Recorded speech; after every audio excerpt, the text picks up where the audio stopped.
अमरावतीमध्ये संकल्प colony, camp road या ठिकाणी स्वच्छता अभियान राबवण्यात आलेलं आहे आणि हा स्वच्छता अभियानाचा कार्यक्रम जो आहे, उपक्रम जो आहे, ते दादासाहेब गवई चॅरिटेबल ट्रस्टच्या अध्यक्षा कीर्तिताई गवई यांच्या माध्यमातून त्यांच्या या परिसरामध्ये ही स्वच्छता अभियान राबवण्यात आलेलं आहे. त्यामागचा उद्देश काय होता या संदर्भात आपण त्यांच्याशी माहिती जाणून घेऊया. ताईसाहेब, आपण आज या ठिकाणी स्वच्छता अभियान राबवलेलं आहे. काय संकल्पना आहे त्यामागची?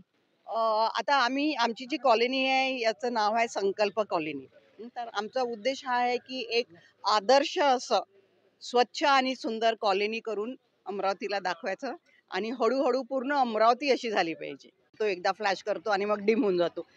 Definitely no. आम्ही आताच डिस्कस करत होतो की पहिल्यांदा आम्ही ठरवलं होतं की महिन्यातून एकदा तर करायचं.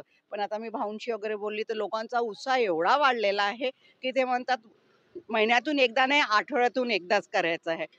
खंत फक्त एवढीच आहे की असे सगळेजण खूप ऍक्टिव्हली पार्टिसिपेट होत नाही. पण सुरुवात झाली आहे. ठीक आहे, 100तले 10 लोक आले पुढे, तरी हळूहळू ते मग मोटिवेशन होतं आणि मग हा ग्रुप, ही जी आर्मी आहे स्वच्छ